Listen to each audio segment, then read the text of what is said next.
All right, we're back on this Jeep. Now, if you do any service on air conditioning, if you replace a line, you open it up to the atmosphere, you replace a compressor, anything, you replace an evaporator, you always replace the desiccant material. The desiccant material, it helps keeps the system dry.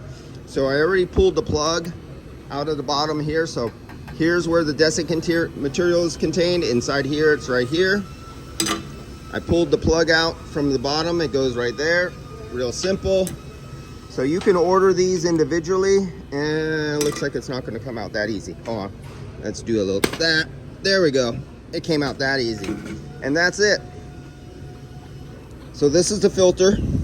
That's the filter screen. We could see it's nice and clean. This has never been overheated or run dry on refrigerant since it got this new aftermarket condenser, because it's not gray, there's no metal flake. So that's a good job right there. And this is the desiccant material. You could see it's fairly white, just a little bit of, and this is usually manufacturing process. It's the aluminum, how do you like the way I say that? Aluminum, how's that? That little gray there has tiny, tiny little sparkles, and that's just the manufacturing process. Little leftovers from cleanliness or lack of cleanliness when the material is processed. And so that's all what that is right there. But other than that, it's nice and clean. You can see the green dye in it, and that's it. But you always change one of these on every job every time you open up the system.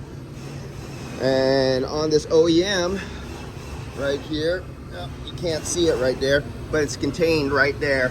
And you'd have to take off the clips, pop the condenser out, lift it up a little bit to get it out of the saddle so you can get it from underneath, and get your big Allen socket in there to take out the plug. Get your needle nose up there, pull it out, put the new one in, put the new filter in, put the new plug in, and off you go. And it's just getting to it sometimes is the problem. And I'm getting ready to charge this one up right now. And I'll see you guys later. I think this is gonna be the last video. I don't have time for another one because I'm too booked up today. So that's it. See ya, guys.